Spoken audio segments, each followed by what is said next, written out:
Our candidates for chairman for the Cobb County Commission are Mike Boyce, Tim Lee, and Larry Savage. Thank you. I'm Larry Savage, and I am also a candidate for chairman of the Cobb County Board of Commissioners. I was born and raised in Atlanta. I put myself through college as a co-op student at a school called General Motors Institute in Flint, Michigan. It's now known as Kettering University. I put myself through Georgia State, working a full-time job during the day and taking a full course load at night, and earned an MBA in 1970. I spent 40 years in big industry, primarily in the automobile sector, working for a couple of big multinational companies, first General Motors and then a company called Henkel from Germany. I've owned 5 small businesses over the years, but for the past 6 years I have made myself a student of the Cobb County government, much to the discontent of some of the folks in the Cobb County government. I have watched closely. I have been to hundreds of meetings within the government and outside other organizations that deal with Cobb County government. I have digested thousands of pages of documents. I've read everything I could find from original sources, not secondhand, because that's how you really begin to understand what's going on. You have to have factual information directly, or as close as possible, directly from the source. I know what works. I've seen what doesn't work. And I've seen things that need work.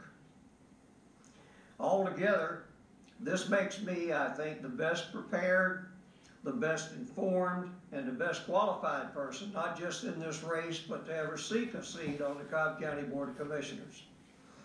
I appreciate your support. I appreciate the opportunity to be here tonight, and I welcome your support in the election on May 25th. Larry Savage for chairman. All right, thank you, candidates. Now we will begin the questioning segment. The first question will be from Charlie Harper. Thank you, Linda. And to think I was worried we might have an elephant in the room before those opening statements, but let's just go ahead and get it out there. The defining moment of this term of the commission chairman has been bringing the Braves to Cobb County. How history judges that is largely going to be determined from the next 4 years of the chairman. It's the execution time. The first pitch in that stadium is going to be by whoever the voters decide. Clearly the taxpayers have now money invested, as does private investment. It's a transformational thing around that area.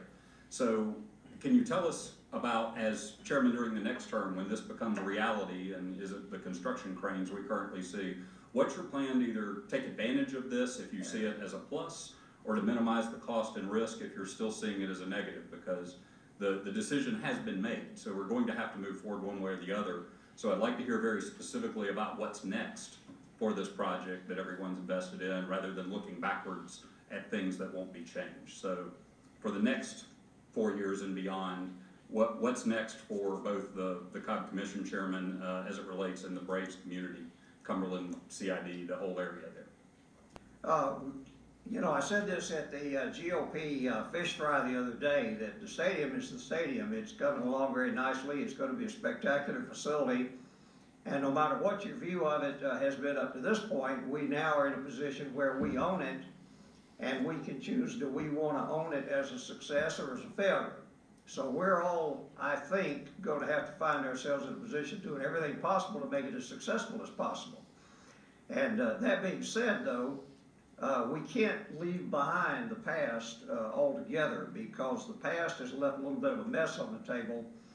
The door is now open for the county commission here or anywhere in this state or any city in this state to borrow as much money as they want to borrow without a referendum ever.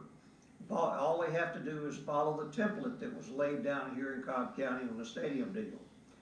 In its opinion, the Supreme Court of Georgia said that the county has pushed the law about as far as it can go. And what that means is there's nothing left. As long as they put the pieces in place the same way they were put in place here, they can borrow money. The second question is from Chuck Clay.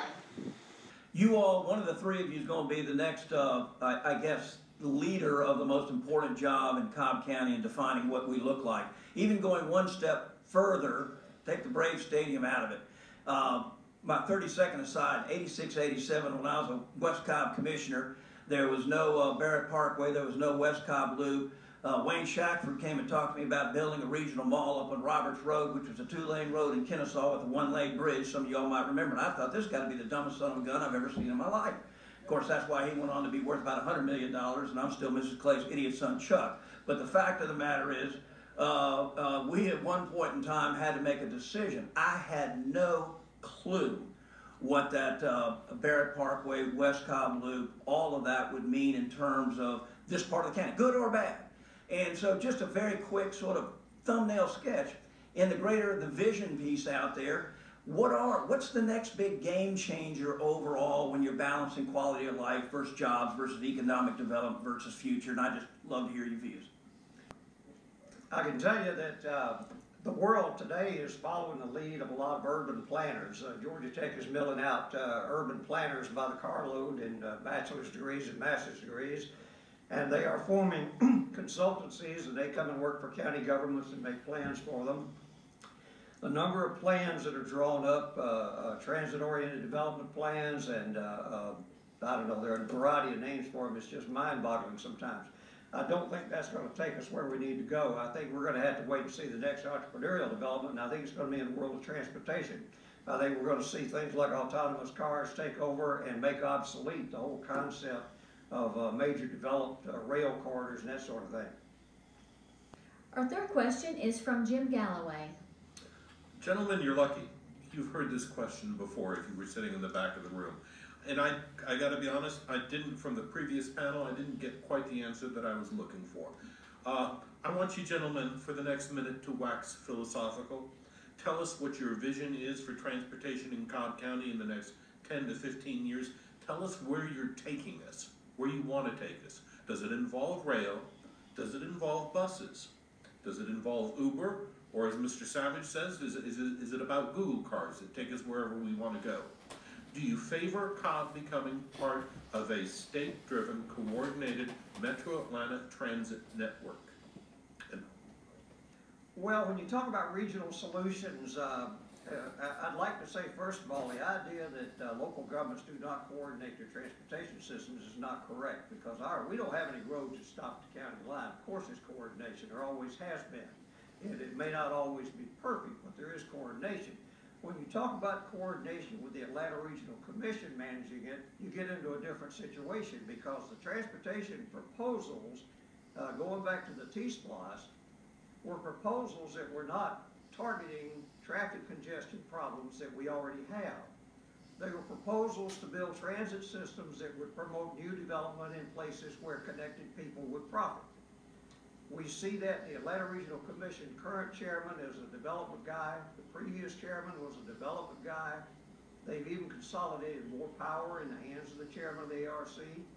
And I don't personally think that we're going to ever see a lot of interest in coordinating through ARC until ARC is reestablished with a somewhat more independent structure. Our final question is from Charlie Harper. Real quick, we had the other commissioners up there, East Cobb. We talked a lot about Cumberland. Y'all are going to be chairman of all of Cobb County. Pick an issue, you've got 1 minute, but talk about something in the rest of Cobb, the South Cobb. One of those things that we never really get into because the press doesn't get there. What are your needs for outside that region we've been talking about?